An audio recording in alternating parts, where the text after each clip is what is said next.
பட்டாணி பூரி மசாலா பார்க்கலாம். ஒரு ஜாரில் ஒரு துண்டு போல் பட்டை சேர்த்துக்கோங்க, 2 துண்டு போல் இஞ்சி, ஒரு 5, 6 போல் பூண்டு, 2 பச்சை மிளகாய், ஒரே ஒரு மீடியம் சைஸ் தக்காளி, 2 வெங்காயம் சேர்த்துக்கோங்க.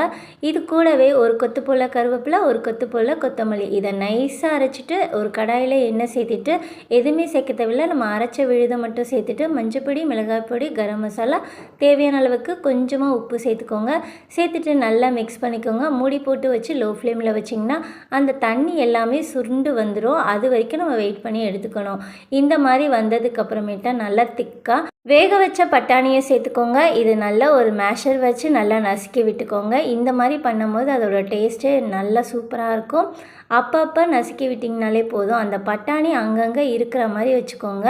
பட்டாணி வேக வைக்கும் போது உப்பு சேர்த்துருக்கோம், அதனால் பார்த்து உப்பு செக் பண்ணிவிட்டு சேர்த்துக்கோங்க. இப்போ கரம் மசாலா கொஞ்சமாக பெருங்காயத்தூள், அவ்வளோதான். ஒரு பிளேட்டுக்கு மாற்றிட்டு மேலே கொஞ்சமாக வெங்காயம், கொஞ்சம் கொத்தமல்லி தூவிக்கோங்க. நம்மளோட பட்டாணி மசாலா ரெடி ஆயிடுச்சு. இப்போ ஒரு தொன்னையில் சர்வ் பண்ணிங்கன்னா செம்ம டேஸ்டான கடையில் வாங்கி சாப்பிட்ற மாதிரியே இருக்கும். மேலே ஒரு பூரியை உடச்சி போட்டுக்கோங்க. யார் யாருக்கு இந்த மசாலா பிடிக்கும்னு கமெண்ட்டில் சொல்லுங்கள். பிடிச்சா லைக் பண்ணி ஷேர் பண்ணி அப்படியே நம்ம சேனலுக்கு சப்போர்ட் பண்ணி சப்ஸ்கிரைப் பண்ணிக்கோங்க. நெக்ஸ்ட் ஒரு வீடியோவில் பார்க்கலாம். பட்டாணி மசாலா பிடிக்குமான்னு கமெண்ட்டில் சொல்லுங்கள்.